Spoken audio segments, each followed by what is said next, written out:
नमस्कार, मैं मेघा हिंदुस्तानी स्वागत करती हूँ आपका माटी के लाल पे। आपको याद होगा हरियाणा चुनाव के नतीजे निकलने के बाद अभी ज्यादा समय हुआ नहीं है कि कांग्रेस इसको लेकर शिकायतें दर्ज करा रही है। जयराम रमेश कांग्रेस के प्रवक्ता और पवन खेड़ा समेत तमाम ऐसे कांग्रेस के लोग हैं जिन्होंने इसके विरुद्ध यानी चुनाव के मैंडेट जो आए हैं, नतीजे आए हैं, उसके विरुद्ध में चुनाव आयोग से शिकायत दर्ज की थी।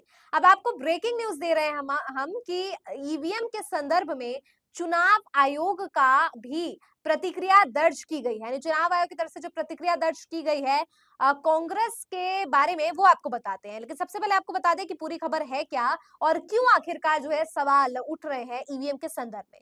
तो खबर देखिए, लिखा है पानीपत जिला की चारों सीटों पर बीजेपी आगे, पानीपत शहरी में ईवीएम पर बवाल, काउंटिंग रोकी, 99% चार्ज ईवीएम में, बीजेपी को बढ़त के आरोप। तो खबर में आप देख सकते हैं कि हरियाणा के पानीपत से ये खबर आ रही है कि जहां पर ईवीएम 99% चार्ज है, उन मशीनों में भारतीय जनता पार्टी को 90% बढ़त मिल रही है। तो सवाल ये खड़ा उठता है कि आखिर उन्हीं ईवीएम्स में क्यों भारतीय जनता पार्टी को बढ़त दिख रही है जहां पर चार्जिंग जो है वो 99% है। तो इससे जुड़े जो है पानीपत से के जो नामांकन जिन्होंने भरा था, उन्होंने भी ये बात बताई है और सवाल खड़े किए हैं कि आखिर ऐसा क्यों हो रहा है। जिसके बाद से लगातार हरियाणा के अलग-अलग जिलों से खबर निकल कर आने लगी कि ईवीएम से जुड़ी कुछ शिकायतें जो है वो दर्ज की गई है और इसी के बारे में भूपेंद्र सिंह हुड्डा, पूर्व मुख्यमंत्री हरियाणा के, उन्होंने भी ये बात कही है कि राज्य के अलग-अलग कोने से ये खबर निकल कर आ रही है और उन तक भी यह बात पहुंची है कि ईवीएम की बहुत सी शिकायतें दर्ज की गई है। और इसी सिलसिले में पवन खेड़ा ने बिल्कुल मना कर दिया है कि कांग्रेस इस मैंडेट को स्वीकार नहीं कर रही है। क्यों नहीं कर रही है वो मैंने आपको बताया, लेकिन चुनाव आयोग की क्या प्रतिक्रिया आई इस पर वो अब आपको बताते हैं। स्क्रीन पर नजर देखिए, सबसे पहले जयराम रमेश की ये लेटर देखिए, जयराम रमेश का, जिसमें उन्होंने बकायदा ईसीआई को हरियाणा रिजल्ट के संदर्भ में ये खत लिखा है और इसमें मांग की है कि जल्दी जल्दी आप जो वोटिंग हुआ है, जो डेटा है वो एग्जैक्ट और अपडेट कीजिए, क्योंकि ये भी आरोप लगाया जा रहा था जब शुरुआत में रुझानों में कांग्रेस पिछड़ रही थी, तब कांग्रेस के प्रवक्ताओं ने कहा था कि अभी शुरुआती रुझान है और चुनाव आयोग जो है असल आंकड़े छुपा रहा है। अब इसको लेकर चुनाव आयोग ने अपनी सफाई स्पष्ट की और कहा है। टाइम्स नाउ की खबर देखिए तो लिखा है, the EC writes to Congress president Mallikarjun खड़गे citing remarks made by Jairam Ramesh and Pawan Kheda during a media briefing. Such an unprecedented statement is a generic sense is unheard in the rich democratic heritage of the country and is far from the legitimate expression of free speech. चुनाव आयोग ने कहा है कि इस प्रकार का वक्तव्य देना जो है वो अभिव्यक्ति की स्वतंत्रता का उल्लंघन है। यानी अगर किसी व्यक्ति को बोलने की आजादी है और वो अपने बोलने की आजादी का दुरुपयोग करता है, तो वो दुरुपयोग जो है इस वक्त कांग्रेस कर रही है। अब दोस्तों, ये बात तो कही गई है चुनाव आयोग की तरफ से, लेकिन सबसे बड़ा सवाल है कि जब ईवीएम से जुड़ी, धांधली से जुड़ी बकायदा साक्ष्यों के साथ लोग सवाल उठा रहे हैं, तो चुनाव आयोग को पानीपत से जुड़े मसलों पर सफाई देने की बजाय कांग्रेस पर बोलना कितना जायज है?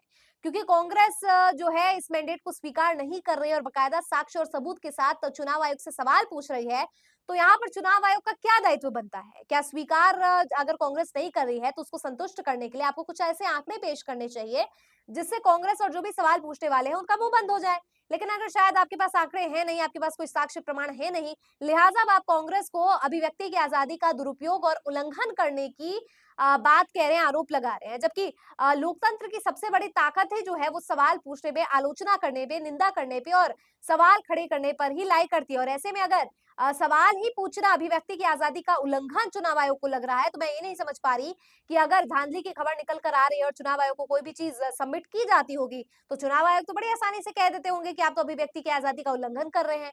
मतलब अगर साक्ष्यों के साथ, सबूतों के साथ चुनाव आयोग से सवाल पूछ लिया जाए, तो इनको ऐसा लग रहा है कि अभिव्यक्ति की आजादी का उल्लंघन है। शायद चुनाव आयोग भूल गए हैं कि देश में लोकतंत्र की मजबूती ही सवालों से होती है और विपक्ष का काम ही तो सवाल पूछना है। विपक्ष अगर सवाल नहीं पूछेगा तो अभिव्यक्ति की स्वतंत्रता की जो आप उल्लंघन की बातें कर रहे हैं, हिदायतें दे रहे हैं, तो ऐसे में विपक्ष का तो काम ही खत्म हो जाएगा। विपक्ष विपक्ष इसीलिए है क्योंकि वो सवाल पूछता है, वो लोकतंत्र को जिंदा रखता है।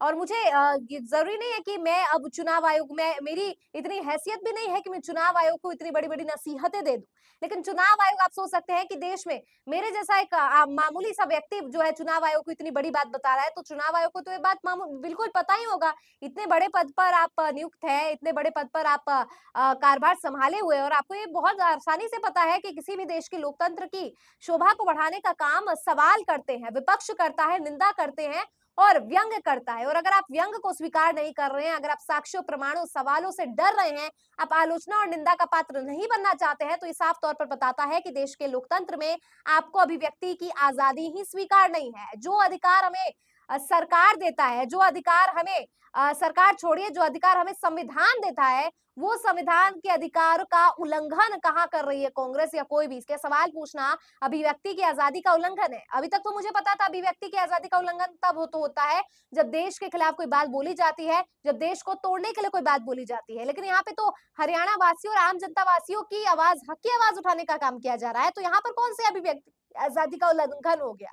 अब ये सबसे बड़ा सवाल है। अब चुनाव आयोग ने बात तो अपनी कह दी है, इसको लेकर कांग्रेस की तरफ से भी जो बयान जारी किए गए हैं वो भी मैं आप तक पहुंचाई हूँ और सुप्रिया श्रेष्ठ समेत तमाम जो है बड़े प्रवक्ताओं ने भी मैंडेट के खिलाफ और ईवीएम के संदर्भ में जो सवाल पूछे हैं वो काफी ज्यादा हद तक वाजिब भी लग रहे हैं।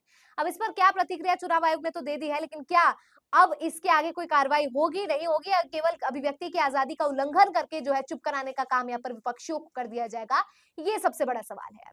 तो चलिए आज की वीडियो को यही समाप्त करते हैं। कमेंट सेक्शन में अपनी राय मुझ तक पहुंचाइए। मुझे दीजिए इजाजत। देखते रहिए माटी के लाल। धन्यवाद।